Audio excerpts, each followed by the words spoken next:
Hello there and welcome to this vlog of August 2022. Just some admin points first. Firstly, this video is slightly earlier than usual this week because one, it's a rather hot topic. Two, because I'm going to be quite a bit busier at the end of the week, so I just wanted to record it on Monday evening so that it's basically out in good time. But usual service will resume next week. I usually do videos on Thursday night and upload them on a Friday morning.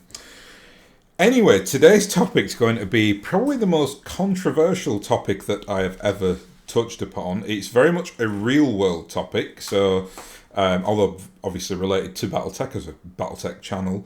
I kind of promised myself when I started this channel that I wouldn't do politics. If you follow me on Twitter, there are certain things that I'll discuss politically, like I am really quite hostile towards like the Russian invasion of Ukraine. So I will quite happily discuss that on there, and I will do so quite vigorously as well. But when it comes to like what I'd consider like domestic politics, what we term that like left-right thing, quite frankly, I find it all very, very crass and weird, and I'm not naturally like a political person like that.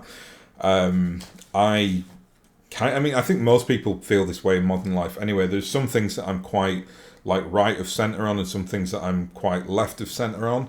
I think what's important is compromise and communication and law. They're the kind of things that I think build healthy society. Opinions on like economic policy, although very important, I think there are very good arguments for whether you're talking like left of centre or right of centre. My general consensus though in politics is just to keep the hell away from the fringes because they are awful. Nothing good comes of them, and I feel almost like obligated to make this video as someone who is quite objective and, well, what I consider quite reasonable. So you will kind of find like talking heads on YouTube who just, they've got their political agenda and they build their entire world around that, and then they manipulate it. And I mean, let's face it, they're only doing it for money because certain people are daft enough to give them like money on things like super chats or Patreon money. Basically, people who don't do anything other than express an opinion. I find that almost offensive. So I kind of feel obligated almost as the kind of central rump maybe of this opinion piece that I'm going to give, because it's just, I'm not adding to the noise really. I'm just going to give quite a matter-of-fact description. It is an opinion piece obviously, but it is what it is. If you disagree with me, that's absolutely cool. If you want the discussion with me because you disagree with me or because you agree with me, I'm happy to have it in the comments. Just keep in mind though, I don't respond to aggression or trolls. I'm not scared of it. I don't get upset by it. It's like water off a duck's back. I work in legal PR.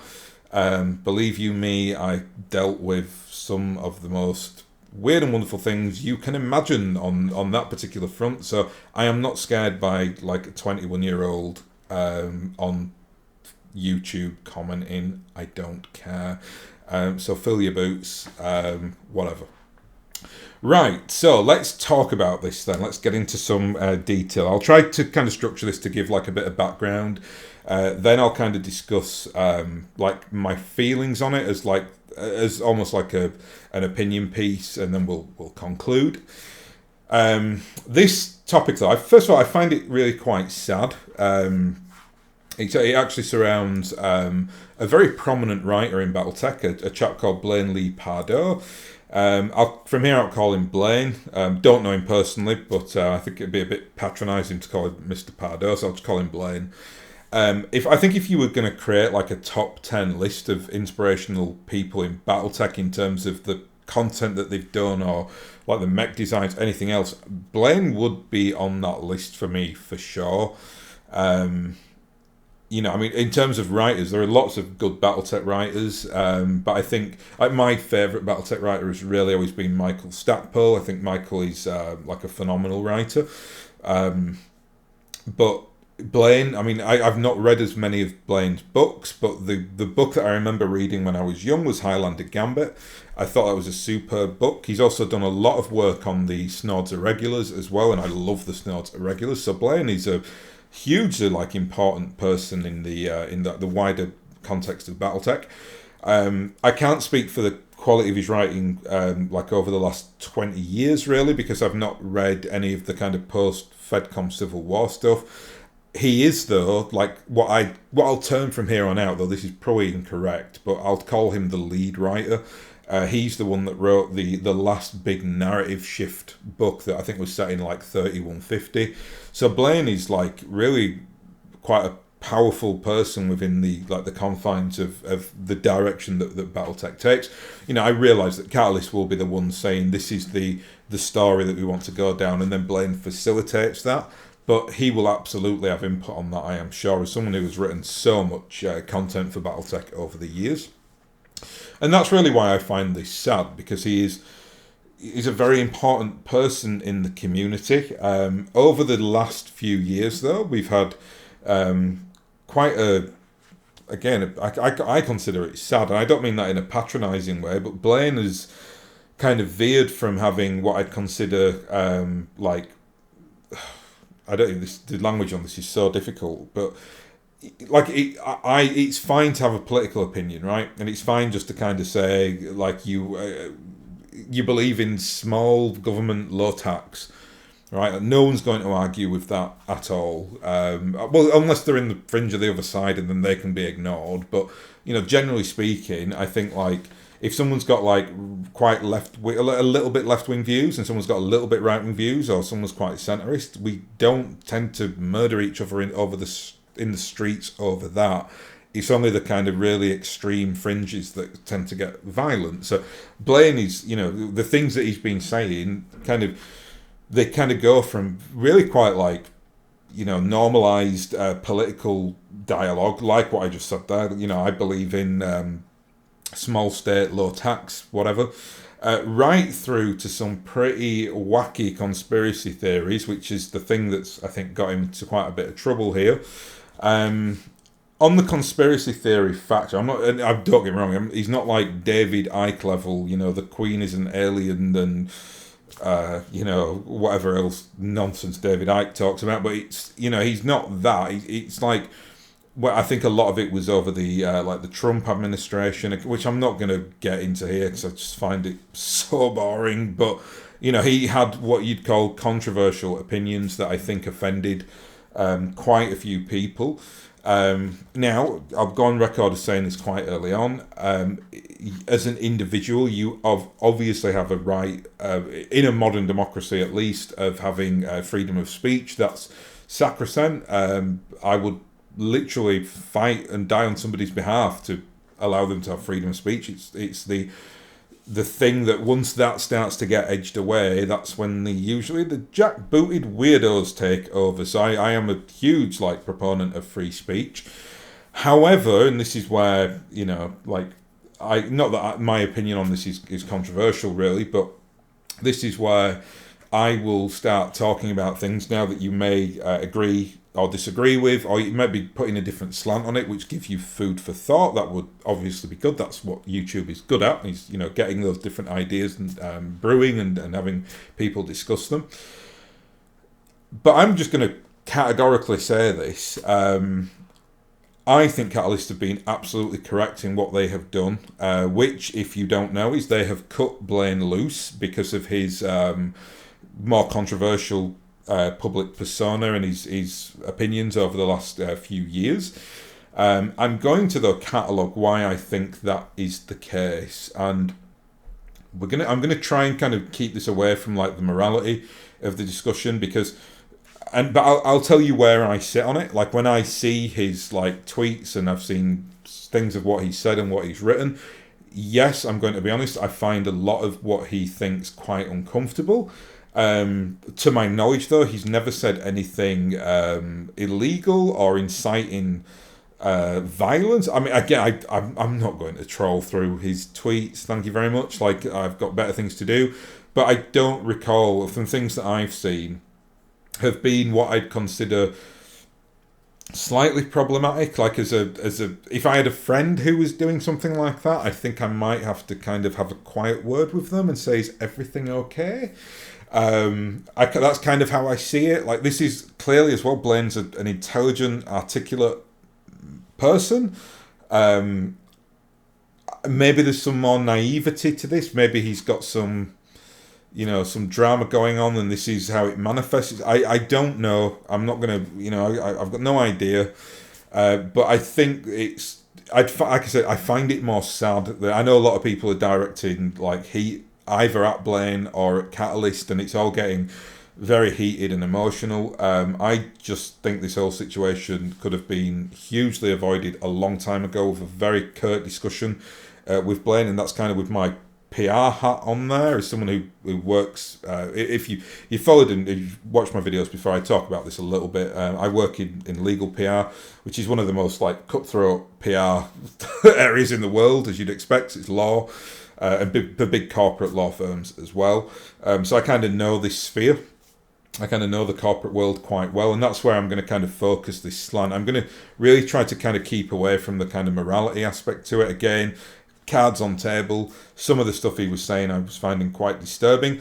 But again, just for full transparency, I don't consider myself to be a political person or someone who's like on either one of those fringes. Some things I'm quite left wing on, some things I'm quite right wing on.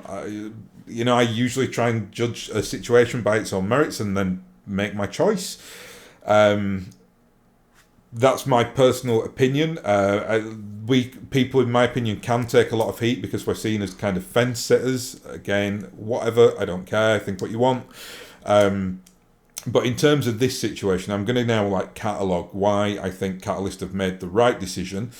And why I think Blaine has been very, very naive. I'll keep saying that word naive because I think, if a lot of people will be like, oh yeah, his opinions are completely unacceptable, or certain other people will be saying, oh, this is another example of the destruction of free speech.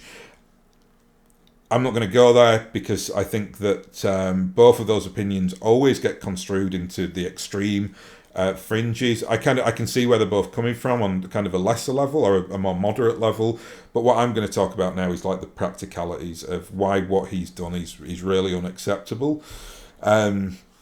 Okay, so again, I work in legal PR, right, and I can give you some like anecdotes over this. And again, this is an opinion piece, so all this is opinion. However, I do have something to back it up in that I've seen situations like this happen before. Again, you have to it's very difficult to do it. Where does somebody cross that line as an individual? Well, I'd say they cross that line as an individual when they break the local law.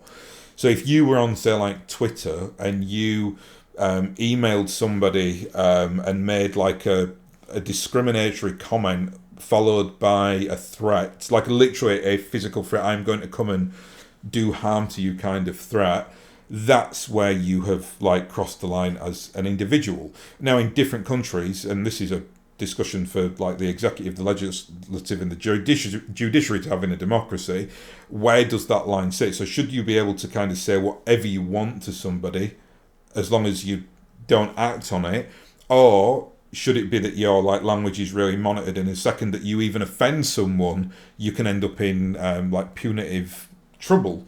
And or with the police. Now that's a political thing. I'll keep my opinion to myself on that one because I don't think it's really relevant here. But there are many different ideas, and that's why we elect politicians, to have those discussions and then represent the wider populace. And you will probably have strong opinions on that yourself. I certainly do, but again, not relevant really to this discussion. Where it is relevant, though, is that Blaine is a public figure and the public representative of a major brand. Not necessarily Catalyst. Catalyst are a small company, but certainly for Topps, who are a major brand, and they own the Battletech IP, which is licensed out to Catalyst Games. So Blaine, therefore, I think if you kind of look at it on that scale of like, individual responsibility through to like, say, for want of a better term, public responsibility, his threshold is way lower than you or I. I mean, I suppose in a sense I am, I don't mean this in an arrogant way, but because I like work for law firms and I've, got like a career. If I came out and said something really horrible to someone or ridiculous, I would get in the legal press. It would be like, look what this person who works in our industry has said. I know several people who are in the legal press for saying really stupid things. It does happen. You get that in, and especially in law, because law is like, it's under such scrutiny. So you've got to be careful what you say. But me as an individual, I'm far less of a public profile than say Blaine. Blaine is like writing. He's been on like the New York bestsellers list. He's written lots of novels, not just BattleTech either. He's done his own novels. He might write for other IPs. I've got no idea. But he's a public persona. Like if you Google Blaine, he comes up in loads of articles. There's a published author and whatever else. So my expectation level for him would naturally be higher than it would be for some schlub in the street, is what I'm trying to say.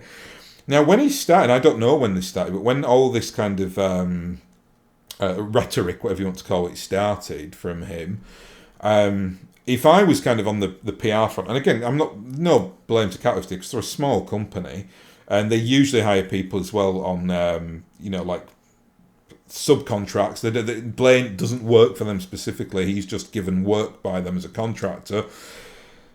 But I think what has happened here, and again, Catalyst actually said this wasn't the case, but not that I'm saying they're lying, but I think it's just unfeasible for me that someone in the PR department at Topps, and I guarantee Topps will have a PR department, certainly a marketing department. It might be a joint Marcoms department, but I'm pretty sure they must have PR. At their size, someone has kind of got wind of what's been happening with Blaine, and they've probably gone to either their account manager, so the person that's responsible for the liaison between Topps and Catalyst, and said to them, this is a disaster waiting to happen. He's kind of talking about like conspiracy theories. He's kind of really getting into like spurious areas which are going to start really offending people. We're a big corporate. I don't know what Topps' financial arrangement is. I don't know if they're a publicly traded company. I don't know if it's private equity, limited. I've got no idea what they are. Whatever it is, though, they've got their public image to think about, and Topps are a recognisable brand. I mean, I'm British, and Topps are not big over here at all, because we don't really do the trading card thing. But I knew who Topps were before the BattleTech thing, because it's like Topps trading cards, like baseball cards, things like that. I know that company. So it's a big brand, and in America it's a particularly big brand. And if you've got someone affiliated to that brand, even through a sub-company, let's say like worst case scenario, let's say Blaine said something like verging on criminal, which again, I'm not saying he's done, but let's say he did that in the future. If that gets like an article in the news or on like gets like online traction, and then there's news aggregators as well, and it ends up like spiraling, like this author is saying something inciting hatred or whatever. Let's say he just got up one morning in a bad mood, and he's like his usual, like it would be slightly controversial, but now it's turned into something really quite challenging and nasty, and potential police involvement, which again is not above the realms of possibility. I mean, some of the stuff that he's been tweeting is really aggressive. Topps have every right as the owner of that IP to say what's going on here and what are we doing to fix it. I'm not saying that Topps went in and said, like, let's just, let's get rid of or can Blaine Pardoe or whatever. But I think obviously difficult discussions have been had. Nobody's going to be privy to that other than the owners of Catalyst and Blaine himself. But maybe they've kind of said, look, Blaine, if you want to continue working with us, you're really going to have to cut down on the rhetoric. If you want to do that, get a burner account. But don't use your platform, which is a platform built on our platform, to start giving like political opinions. It's dangerous. It will lead us in a lot of trouble. And you need to be very, very careful. And maybe he's just turned around to them and said, no, I'm not willing to do that. And then they've had to part ways. If I had to guess what's happened, I think that is probably the case. But again, I don't know. I wasn't in those conversations. I don't know what's gone on. But knowing how corporates work, I'm pretty sure that someone at Topps got wind of this and flagged it. I think that because I think Catalyst would have dealt with this a long time ago. Like, they wouldn't have listed him as like their lead writer. presuming he's been, talking publicly about these more controversial issues for some time. I just think he's let himself down, really, if I'm going to be completely frank about it. He's let himself down and he's let Catalyst down. One of the most damaging things that has come out of this, which I'm going to defend actually very, very, stringently, is that I've seen like a lot of the talking head shows on YouTube saying things like we need to boycott Catalyst, or Catalyst are now like destroying the IP. This is just ridiculous. Again, not that I'm going to get like belligerent and nasty about this, but I would love to see how some of these people would act if they owned their company and somebody who owned their company was saying such controversial things that it could destroy your business. And that is not hyperbole. Like, there are plenty of examples on the PR front where literally bad PR has just cost a company billions of pounds. Like, horrendous decisions can be made by individuals that can cost companies a lot of money. I'll give you a very quick anecdotal from I've got loads of these, but this one kind of came into my mind before I started recording. Just in terms of how corporates usually deal with things like this, so it'll maybe give you some kind of a bit of a vantage point to understand where like Topsy and Catalyst are coming from here. One of the major law firms that I worked for several years ago. And again, just to be clear about this, when you leave a law firm, in my position, you have to sign an NDA. It's a non-disclosure agreement. I can't speak about individuals, companies, clients, anything like that. So this will be an this will be an anonymous example, but I can't do any better than that, unfortunately. Because it's not. I would. Well, not that they'd ever really see this, but if they did, I could potentially get sued for disclosing and breaching an NDA. However, law firm that I worked for, one of their big clients was a big flight company, like chartered flight company, really famous, like big famous brand that pretty much everyone in the world knows. Somebody on a social media platform, don't know who, I can't remember, said something like, "This air company are terrible. They got me late to my destination and didn't have a meal on the plane," and just like a list of complaints. And one of the partners in the law firm that I worked at commented on this piece saying, "Yeah, they're awful, aren't they? I had the terrible experience as well," and then just listed a full list and finished it along the lines of, "I hope they go bust," or something like that. Now, in big international law firms, like with any big corporates, you've got like different silos working. Yes, there are teams who, kind of interact with each other. This particular partner didn't know, though, that particular air company were a huge client of ours, but just in an area he didn't work on.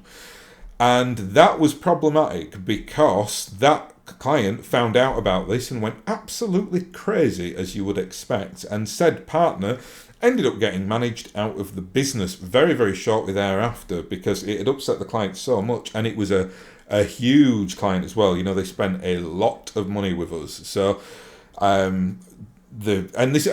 you don't know what a partner in a law firm is, it's basically someone who buys into the business. They are the kind of owners of the business, and so they're very senior. Different levels of partnership. You've got like equity partners, and you've got like salaried partners. But depending on, where you are in that scheme depends on your level of power. This particular partner who had done this was a very senior partner, but was managed out because it was like, we can't jeopardize that relationship because of your bad, judgment. And now the client are going, literally, they went mad about it. It was quite dramatic, quite traumatic. The partner in question apologized, but it wasn't enough. The particular client was raging about it. So it just meant that the senior partnership, the very senior partnership, had to manage this partner out. Very sad situation. But again, as a public persona working for a company, being the lead representative of a company, especially like Blaine is right at the top of that, he should have known better than to engage with this kind of controversy. Whatever his personal opinions are, it's irrelevant. This is far bigger picture than he alone. He should have been, the bigger person. Like if he, even getting into fights with people. I mean, there was and I'm not blaming him entirely because I'm sure, there's something like this happens. It's usually problem behaviour from multiple sides. I'm not just saying it's him, but he's getting in fights with community people. I just question everything in regards to what he's done. I've kind of been I've got a personal stake in this as well to some extent, because personal stake's the wrong word, but it impacted me on a tiny level. This is like late last year. I found out that he blocked me on Twitter. I've got the Dust Counters account. Keep in mind, I have never, before this weekend when all this kicked off, and I've talked about that on Twitter with certain people, but on before that, I'd never mentioned him once on Twitter. I've never spoken to him. I've never spoken about him. I've never done anything. He's never been mentioned on one of these videos, to my knowledge. And yet, we found out subsequently, a few like BattleTech community members. We kind of, you know how it works in smaller communities with like a knitting circle. So like we were talking, like, have you been blocked by Blaine? Yeah, I have. And when we did a little bit of like back and throwing about it, and we figured out the only reason he could have blocked us is because we were following a certain person on Twitter. Again, just completely transparent here. I've never followed anyone in the BattleTech community because of their political persuasion. I've never blocked anyone in the BattleTech community. I would just look at it like that particular person was engaged with the community, so they might have painted mechs that I liked, right? And yet that was enough for Blaine to block me. Personally, again, I'm not precious. I've got a thick skin. I'm not sat here like, boo-hoo, Blaine blocked me. It's Twitter, whatever, I don't care. Where it was questionable, though, is that even at my tiny level within the community, and I just run these videos once a week, but regardless of that, I put a lot of money into the BattleTech IP, like a lot of money. I would absolutely, so I'm probably in their top 5% client base when it comes to, to spending money with them. Now, not that gives me some kind of like special dispensation or anything, but if your lead business representative, which Blaine kind of is alienating the people in your community who are spending money with you, and more sensitive people could have been blocked on Twitter and been very upset about that. Quite frankly, I didn't really think twice about it. It was only actually when this came up over the weekend I was even reminded of it. But I was like, oh yeah, Blaine blocked me on Twitter. And then I start questioning like his sensibilities. Again, beyond all the moral aspects, it's like, what are you doing as a business person? Like, you are representing this brand. You are a writer, and you want, you need to engage people like me, especially people like me, because I don't read the new stuff in BattleTech. But going around and blocking people for who they follow, first of all, how pathetic is that, really? I mean, come on, like. I've never blocked anyone on Twitter. I never would either. Again, I said this earlier. I'm slightly, vicious when it comes to protecting free speech, and I think everyone has a right to free speech. If someone says, I suppose if someone's like attacking you or being really horrible to you on Twitter, then yeah, fair enough, you could block them. I've never had that on Twitter though, but I certainly wouldn't block someone just for disagreeing with me. Least of all, blocking someone because of someone they follow for reasons you don't even know. I just think it's very childish and it's just pathetic, really. So that coupled with, like, again, him, like, wading into these, really controversial political aspects, which really just kind of cater to people on the fringes, either people who vehemently disagree with it or vehemently agree with it, and the rest of us are kind of left in the middle, like scratching our heads thinking, what are these people shouting about? It's just a real shame, I think, that Blaine kind of got roped into that more extreme element of what was going on. I'd like to think that, this is probably unlikely now, but I'd like to think that eventually he can come back. Again, I'm not the kind of person who'd like, I demand an apology or something like that, because he's done nothing to offend me personally. Again, I found his tweets uncomfortable, but he didn't, like I say, he didn't do anything that I'd consider to be illegal. But I'd like to think that in retrospect, if he sat at home thinking about this now, he's like, yeah, I made some really, really bad mistakes there. Even if he re-engaged the community and kind of said what I've just said, like, I shouldn't have used the platform that I've built on, which is the BattleTech platform, to espouse controversial political ideals, which maybe 20% of the populace are going to hate and find really controversial and be offended by. That's not good business practice. It's not. Again, I try not to veer towards the moral stuff, but there were things that he did say were really like, my goodness, why would you kind of even if you thought that, and I mean, I have some controversial views. I tend just to keep them to myself, though, like most people do, because and we're human beings, right? So we're plagued with like random thoughts and aggressive thoughts and everything else. That what's important is how you act on it, and the fact that you've got a filter.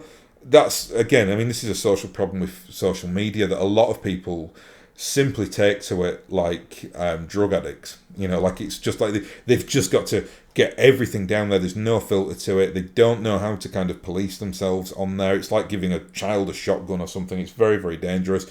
I kind of put Blaine into that, that kind of area, because I can't believe. And having seen him on, I think he was once interviewed on.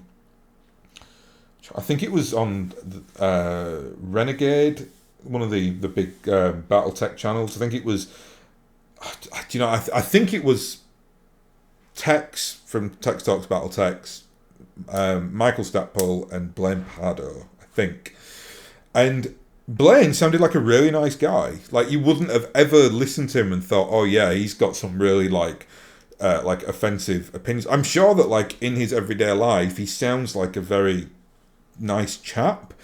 It's just that I think when people are using social media, it can be so skewered. And I mean, I try not to judge people on that. Again, as like individuals, people say silly things on there, and I just kind of let it wash over me.